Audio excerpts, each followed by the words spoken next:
दोस्तों आज मैं हूँ जम्मू कश्मीर के श्रीनगर के ऑल सेंट चर्च में।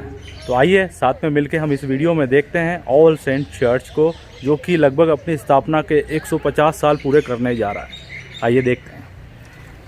तो ये मेन एंट्रेंस है, जहाँ पर इस जगह का जो एड्रेस है वो है चर्च लाइन श्रीनगर में एक जानी पहचानी जगह।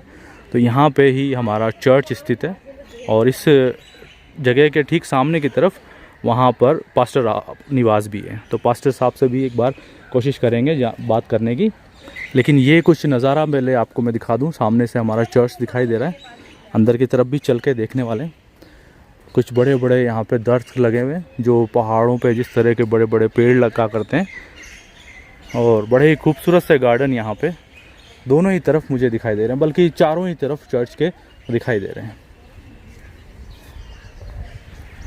तो ये पूरा हमारा चर्च कंपाउंड कह सकते हैं, चर्च का एरिया है, जहाँ पर हम लोग जब आते हैं। भैया आप चर्च के मेंबर हैं? आपका नाम ब्रदर? सुलेमान। ब्रदर आओ ना साथ में।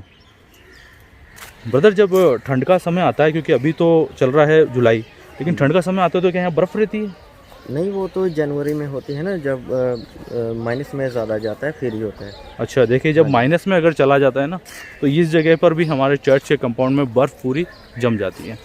बाकी इधर अभी कुछ खूबसूरत से पौधे यहाँ लगे हुए दिखाई दे रहे हैं। और ये चर्च का मैं दूसरी तरफ का कुछ नज़ारा आपको दिखा रहा हूँ। अपने यहाँ पे यूथ में कितने जवान हैं अभी? यहाँ पे मतलब कोई हम करेक्ट नहीं बता सकते हैं, मतलब एग्जैक्ट अराउंड 10, 15, 20 ज़्यादा ही होंगे, प्लस 50 के आसपास। 50 के आसपास यहाँ पे जवान हैं। और संडे स्कूल में अगर बात करें तो वो भी इतना ही होंगे, और 30 करीब है। 25 से लेकर 30 तक। 25 से लेकर 30 तक। लेकिन अब देखिए मैं कुछ साइड में आया हूँ, और साइड से हमारा कुछ चर्च इस तरह का दिखाई देता है, और ये पत्थर का बना हुआ चर्च है। तो ब्रदर ये शुरू से पत्थर का ही रहा है क्या, या कभी सुना था कि पहले लकड़ी का भी था ये? नहीं, ये मतलब पुराने समय से ये वुडन और ये पत्थर वगैरह, स्टोन वगैरह यूज़ होते हैं इसमें। हाँ देखिए, ये तो आर्किटेक्चर ही ऐसा है ना यहाँ का। देखिए कुछ इस तरह का आपको मैं दिखाऊंगा आगे से। ये स्लोपदार बना हुआ है। तो स्लोपदार क्यों बना हुआ है? क्या बर्फ़ से बचे हैं? स्नोफॉल की वजह से। स्नोफॉल की वजह से, ताकि छत पे ज़्यादा जोर ना पड़े और बर्फ़ नीचे की तरफ आ जाए। तो ये कुछ साइड का नज़ारा है। और देखिए ये हमारी चर्च की बेल ऊपर लगा करती है क्या? अभी लगेगी बेल? हाँ जी, पूरे 10 बजे बजती है। पूरे 10 बजे बजती है, और ठीक ऊपर की तरफ ये बेल लगी हुई है, काफ़ी ऊंचाई पर है। ये एक साइड के विंग का गेट है। लेकिन मुझे ब्रदर ये क्या चीज़ है? ये इसको बुखारी बोलते हैं। बुखारी? हाँ जी। मतलब क्या काम है इसका? ये सर्दियों के लिए होती है, इसमें लकड़ी जलाते हैं और पूरा मतलब अंदर का जो सारा एरिया वो गर्म। अच्छा, तब हम आराधना के लिए आए, प्रार्थना के लिए आए, तो अंदर थोड़ी सी गर्माहट रहे ठंड के टाइम पे ना। हाँ, तो देखिए ये कुछ इस तरह का इंतज़ाम थे यहाँ पर, क्योंकि श्रीनगर ठंडी जगह है, पहाड़ों पे बना हुआ हमारा चर्च है। तो अंदर जो मसीही लोग आराधना के समय आराम से बैठ पाए, तो यहाँ से गर्माहट की जाती थी। और ये पीछे का कुछ नज़ारा है। ब्रदर ये क्या एरिया है? ये स्टोर एरिया है सर? हाँ जी, स्टोर एरिया है। ये स्टोर का कुछ एरिया है यहाँ पर, देखिए ये। और जैसा कि देखा जा सकता है कि ऊपर की तरफ पूरा लकड़ी का है, और कहते हैं कि इस चर्च को कई बार जलाया गया है, और कुछ अवशेष इसके अभी बचे हुए हैं, वो मैं अंदर से दिखाऊंगा आपको। और वैसे ब्रदर हमारे चर्च में कितने मेंबर का, अगर आप कुछ आइडिया बता सकें, तो आराधना में आते होंगे? यहाँ पे मतलब 100 से प्लस ही रहते हैं। हाँ। पर हम मतलब पूरा नहीं बता सकते, क्योंकि बाहर से ज़्यादातर 50 प्लस। अच्छा, जो काम करने आए हैं तो वो भी आराधना के लिए आ जाते हैं ना? आते हैं, पंजाबी से पता नहीं कहाँ से आते हैं। कहाँ से आते हैं। और जैसे हम लोग भी आए हैं आज, तो है ना। देखिए ये कुछ पीछे का नज़ारा है, ये चर्च के पीछे का नज़ारा। लेकिन देखिए चर्च के एक तरफ मैं आया हूँ, तो यहाँ पर बड़ा ही खूबसूरत दिखाई दे रही है बेल ऊपर की तरफ चढ़ती हुई। ये कौन सी बेल है ब्रदर? कुछ फूल आते हैं क्या इन पे, या ऐसे ही है ये? नहीं, फूल तो नहीं होते हैं इसमें, ये ऐसे ही होते हैं। बाकी चर्च जो हमारा पूरा लश ग्रीन है ये एक तरह से। जब फूल आते होंगे, जब टाइम आता होगा, तो बड़ा खूबसूरत लगता होगा ना पूरा गार्डन ही, है ना? बहुत ही जगह ही इतनी खूबसूरत है। तो आइए कोशिश करते हैं अब अंदर से भी कुछ जानकारी लेने की। और देखिए ये हमारा अब मेन एंट्रेंस वाला रास्ता है। देखिए यहाँ से मैं आपको चर्च को अंदर लेके चलता हूँ। और ये हम लोग अब चर्च के एंट्रेंस पे आ रहे हैं। लेकिन मैं आपको दिखाऊं छत, तो कुछ इस तरह की लकड़ी की छत रहा करती थी ये, और लेकिन अभी शायद इसको सीमेंटेड कर दिया भैया, प्लास्टर है ना ऊपर का ये हिस्सा, वो हिस्सा हाँ जी, हाँ जी, है ना? हाँ, क्योंकि सुना था कि इसको जलाया गया था ना? हाँ जी। कुछ कारण पता है कि कैसे, कब, कितना समय पहले जला था? ये तो बहुत टाइम पहले की बात है, तब तो 50, 60, शायद 100?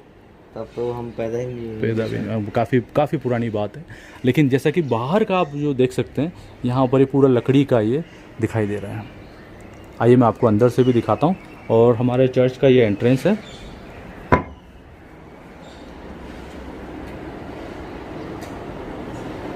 देखिए हमारा चर्च कितना खूबसूरत इस जगह से दिखाई दे रहा है।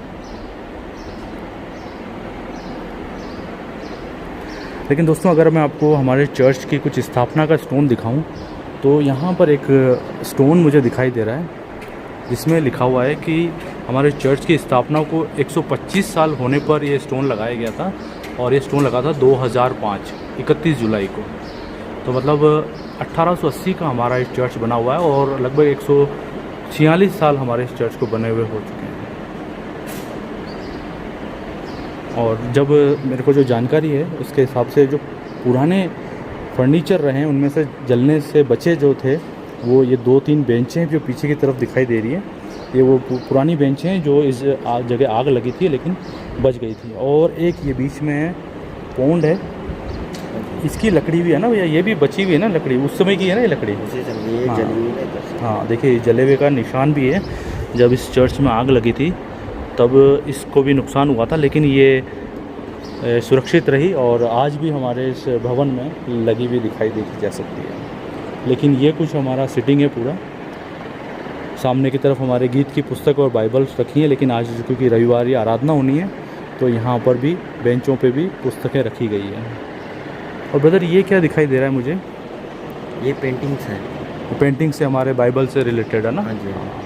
तो देखिए हमारे बाइबल से रिलेटेड ये पेंटिंग है। और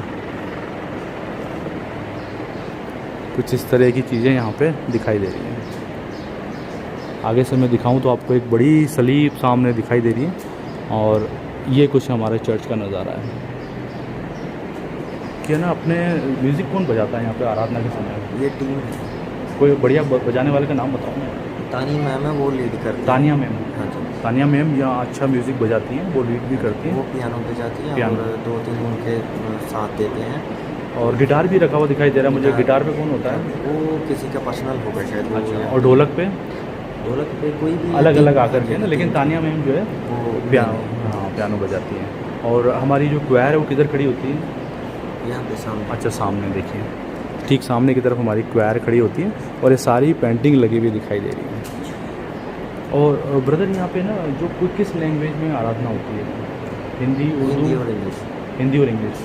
और प्रभु भोज की रीति हम यहाँ करते हैं पहले और तीसरे रविवार को। और ये कुछ नज़ारा सामने से दिखाई दे रहा है।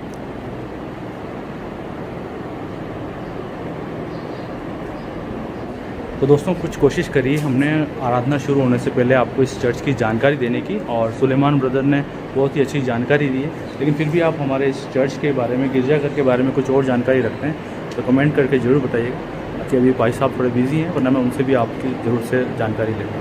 पर आज क्योंकि जय मसीह, देखिए मसीह लोग हम लोग आना शुरू हो चुके हैं, क्योंकि हमारी आराधना का आज दिन है और पूरे जोश के साथ में हम मसीह गीतों को गा करके वचनों को सुनेंगे। वीडियो देखते रहने के लिए धन्यवाद। जय मसीह।